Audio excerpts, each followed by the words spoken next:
All right, Crazy Alviso's coming up in a second, guys, but I am so excited. We finally have the merch. It's finally here.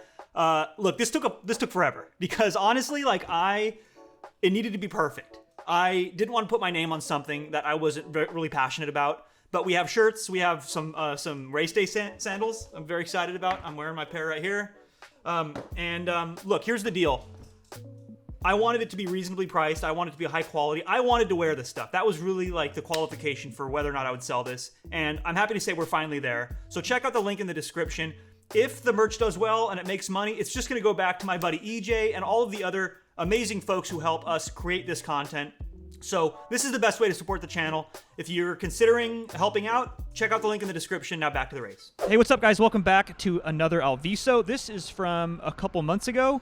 This was after I had battled COVID and before I had gotten the flu. So I had a little bit of fitness for this. I was kind of just starting to build back before getting beat down by the flu once again about a week after this. But yeah, anyway, working with a little bit of fitness, not a whole lot. Let's just jump right into it. All right, here we are, a couple laps in, and we're entering the tailwind section. There is a group off the front, pretty threatening group off the front, and it seems like the field is kind of okay with that, but I don't want to lose the race within the first couple laps, so here comes the slingshot attack. I've talked about this one a lot.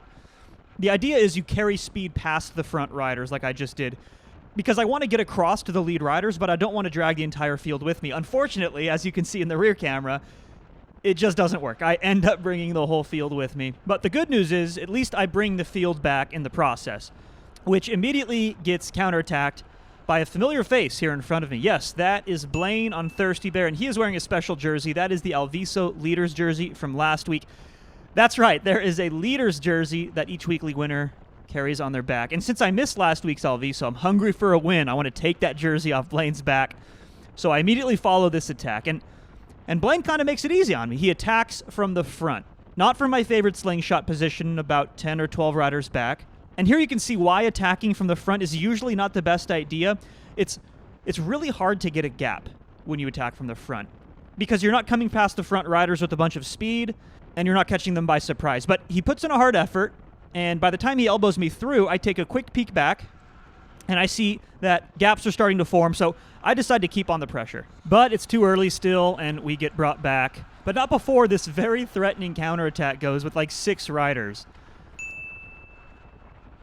And that means it's time to pay attention, because I don't want to miss a counterattack with 6 strong riders. I mean, this is potentially race over for me. So kind of waiting, looking for an opportunity, and then it happens.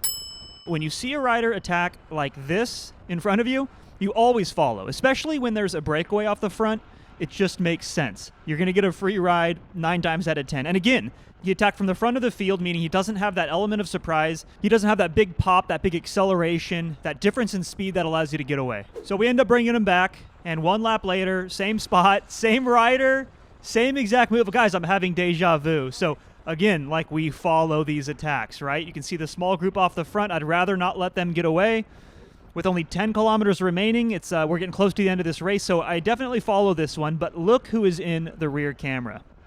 That pesky Blaine in the winner's jersey. And keep an eye on him, because he's about to show us why he's in the winner's jersey. More on that in a little bit, but for now, I am definitely just following this attack that's jumping across. Or at least I'm trying to. You can tell I was a little bit sluggish. I'm like not quite in the pocket there, not quite in the good draft. And that's because, look, the fitness isn't great right now. And also, over and over counterattacks that I'm having to respond to, kind of getting the best of me. But guess who did sit in the draft this whole time? That's right, Blaine in the rear camera.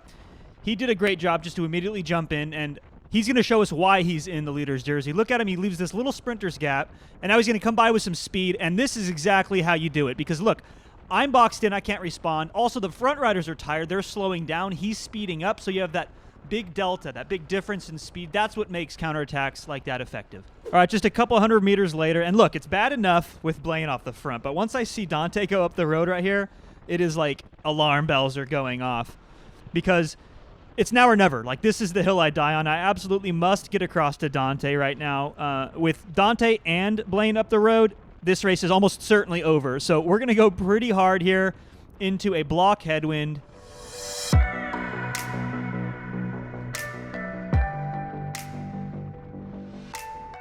And by the time I get up to Dante, I look back, I realize we have this massive gap. So I'm happy to take a pull. And I'll take a pull.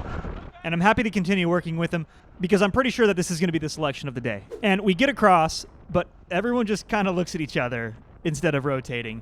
And let me say something about breakaways real fast. They only work when everybody commits. I know there's this dream situation where you sit in, you don't rotate, and then you sprint for glory at the end. But seasoned bike racers, especially breakaway specialists, they aren't good at riding breakaways by accident. They don't allow people to sit in and not contribute and eventually win. So anyway, long story short, this one falls apart and we quickly get caught. And it's not that much longer until the next breakaway goes. And let me tell you something about these late race breakaways, like inside of 2 laps to go like we are right here. These are always really dangerous. These riders off the front, as you can tell, very motivated, right? They're not field sprinters. They know they don't want it to come down to 200 meters to go. So they're going to go all in on these final attacks. Meanwhile, look at how slow we are back in the field.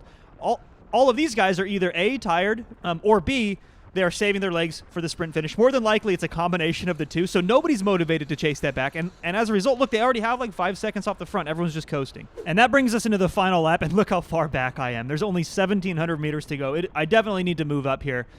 I am quite tired. I'm not going to lie to you guys. So this is not by choice. Like I don't want to be back here. I just don't really have the energy to move up quite yet. You can tell it's fast because we're still chasing a couple of riders off the front. That's still going on, so it's still really fast. I'm going to try to find the headwind section. That's usually a good place to move up because you're sitting in the draft, the front riders hit the headwind, and then you can kind of slingshot around some riders for free. So I think that's what I'm going to do. Also getting a pretty good shelter on the left-to-right crosswind right there. I'm not sure why riders weren't all the way on the right, but I'll benefit from that. And yeah, you can see it's still quite fast. I'm doing 700 watts and just kind of hanging on. I really need to move up here. I'm trying to remember when I did that. Usually this is my spot. Let's see. Starting to move up a little bit, but I got a lot of work to do. Look, there's still 15 riders or something in front of me, and we're now inside of the final kilometer. So I got to do better than that. That was only like 3 or 4 riders. What am I now? Maybe 12th position. Ideally, when we come into the tailwind section, I would like to be probably 4th or 5th is like the sweet spot for Alvisaries. So that's 500 meters to go. 4th or 5th positions, usually pretty ideal from there. So, okay, here we go. I'm going to move up a few. Again, on the sheltered side, I'm not sure why they were giving that up, but I'll definitely take advantage of that. And I'm going to slot right back in. So now this is looking much better. What did I say, 4th or 5th? Still a bit far back. I think maybe I'm 6th. But I think this might do because it's going so fast on the front. I think a couple more riders are going to peel off. We still have to catch the 2 leaders, don't forget. But I'm thinking now, like, I can see them up the road. So I'm thinking now, hey, there's a chance that I can still win this thing. It would be my first win since coming back from COVID. I was pretty excited about the idea of coming back with a bang here. And here we go. Here goes Timmy. This is coming full circle, guys. Attacking from the front, not really getting that element of surprise, but man, he's got some kick, doesn't he? But that was just way too early. That was like 350 meters to go. So I'm going to stand up. I've got the timing just right here. We're about to catch those 2 front riders. I'm about to pass Timmy. And then all of a sudden, what happened? Let's watch that again. So we don't have great visuals of what happened, but obviously there was a crash. The 2 lead riders went down. And when something happens like this at Alvisaries, like there is no winner on the day. We're all bros. We turn around, we see what's going on, and we make sure everyone's okay. And just looking back, the cause of it, we know it was either a broken chain or drop chain.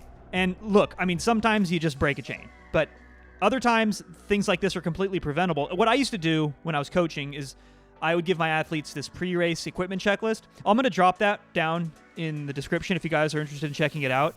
Totally free. It's just a 5-minute safety check that I perform on my bike each time before I race. So anyway, stay safe out there, guys. As always, I'll catch you in the next one.